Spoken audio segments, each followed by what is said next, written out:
Olá, eu gostaria de chamar a atenção por um tema que está bastante em alta, que é sobre a educação especial, que assim se eu puder chamar de educação especial, né?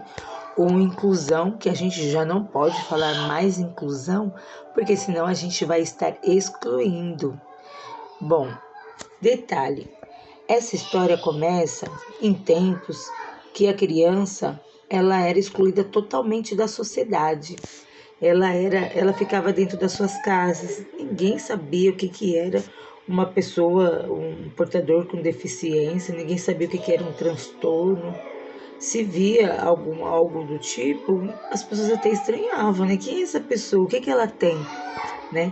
Eu tive a minha irmã, por exemplo, com síndrome de Down. As pessoas chegavam perto de mim e perguntavam assim: ela é doente? O que ela tem?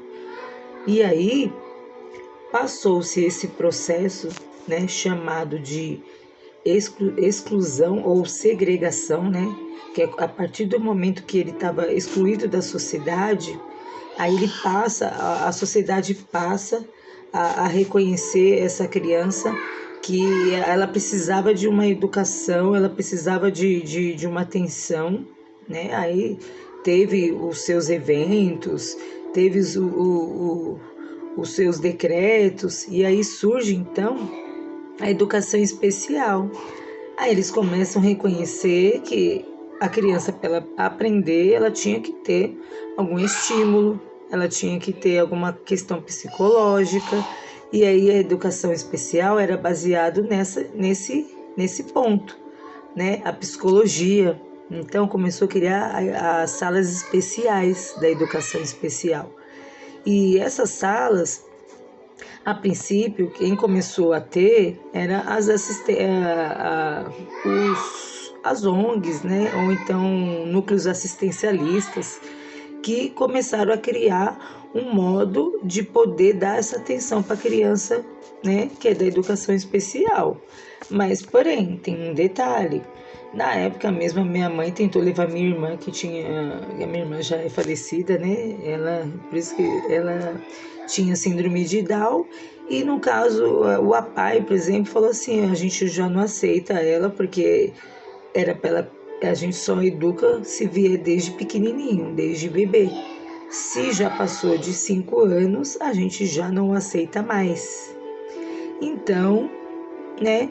Aí ela recorreu no caso, era a Associação dos Metroviários Excepcionais, minha mãe trabalhava no metrô, e aí minha irmã fez parte um pouco essa época disso, né? E aí o pessoal chama de segregação, porque na verdade eles estão fora do núcleo social, fora da educação mesmo, do espaço social que é a escola.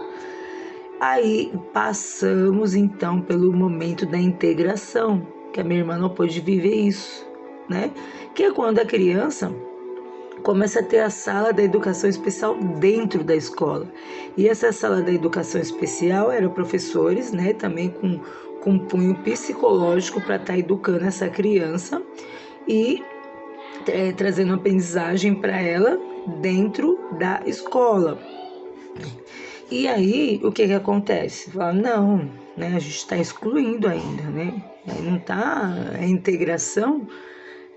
E foi feito de uma forma assim muito rápida, né? Os professores começaram a estranhar o cenário educativo, porque cada mudança não é assim aos poucos. Eles simplesmente colocam ali dentro da escola e falam, se virem. E aí o que acontece?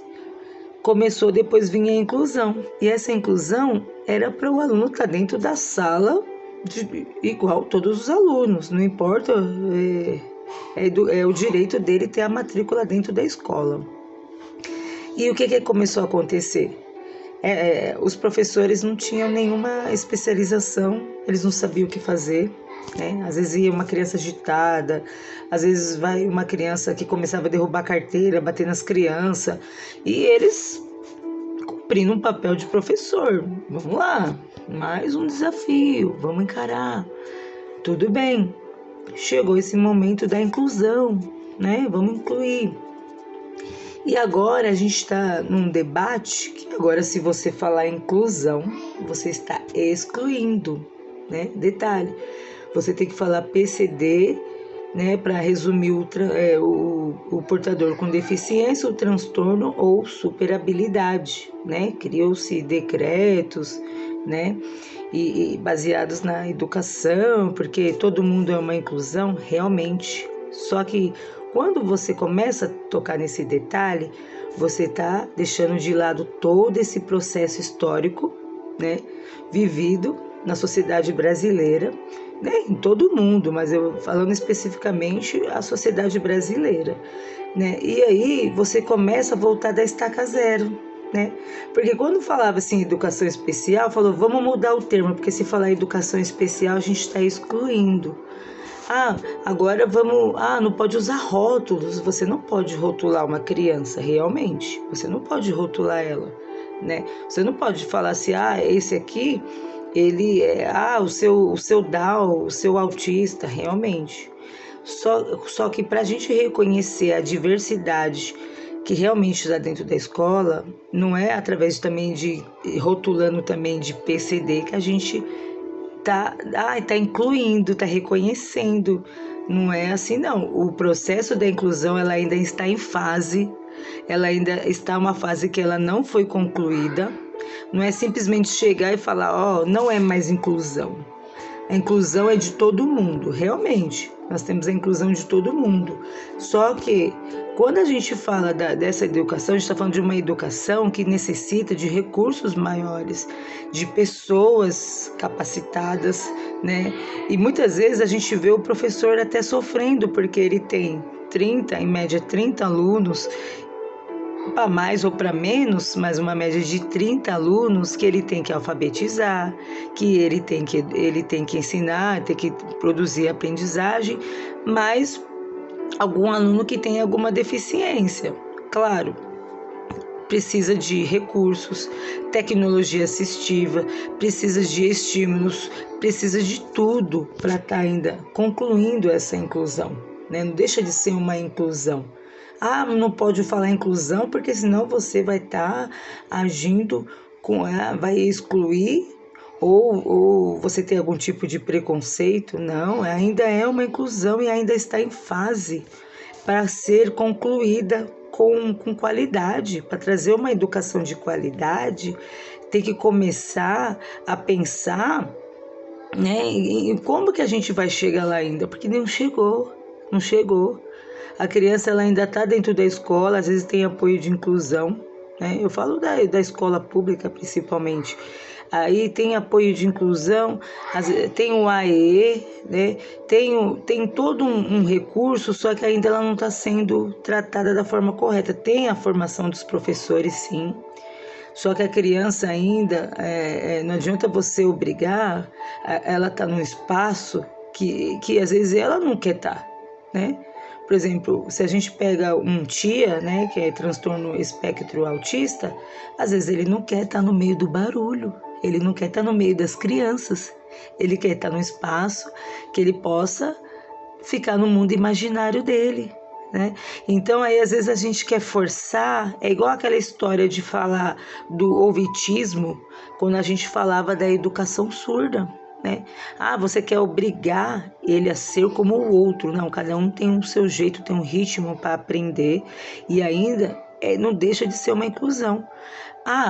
Pode falar inclusão para tudo? Pode, todo mundo é uma inclusão, mas não deixar de tratar a educação especial como ela deveria ser tratada. É especial sim, porque ela necessita de recursos maiores, ela necessita de materiais, diversidade de materiais, né? Uma tecnologia assistiva mesmo, adaptado para cada tipo de especificidade do aluno. Então, assim, não adianta você falar assim, cuidado, você vai falar inclusão, todo mundo é uma inclusão, ele é igual a todo mundo. É igual a todo mundo, sim. Só que o direito de aprender não está sendo concluído ainda. Cadê o direito dele aprender? Né? E qual que é a aprendizagem desse aluno? Muitas vezes as pessoas nem sabem, né? O professor, ele às vezes fica até confuso, porque ele tem que preparar um plano de aula específico, ele tem que preparar um plano de aula para a classe regular, aí ele já não sabe mais o que ele tem que fazer, né? E por onde ele vai ter que começar? Tem as formações, ok, muito bacana, para ter o professor ter cada vez mais entendimento do assunto, mas estamos em fase e eu acredito e eu vou continuar falando que é uma inclusão sim. Eu não estou rotulando ele quando eu falo inclusão, eu estou rotulando ele quando eu falo PCD. Para mim reconhecer essa diversidade, eu tenho que primeiro reconhecer que ele tem que aprender, eu tenho que primeiro reconhecer que falta ainda assistência para esse aluno. Aí começa, estamos ainda em processo, né? Estamos no meio de um processo ainda, então eu acredito que vamos chegar lá sim, né? Todos nós da educação iremos chegar lá, mas não é através dessa forma de estar falando, todo mundo é uma inclusão que a gente vai chegar lá. Então vamos todos, né, pensar no o que precisa ser feito ainda e continuar trabalhando para que isso ocorra de forma com qualidade.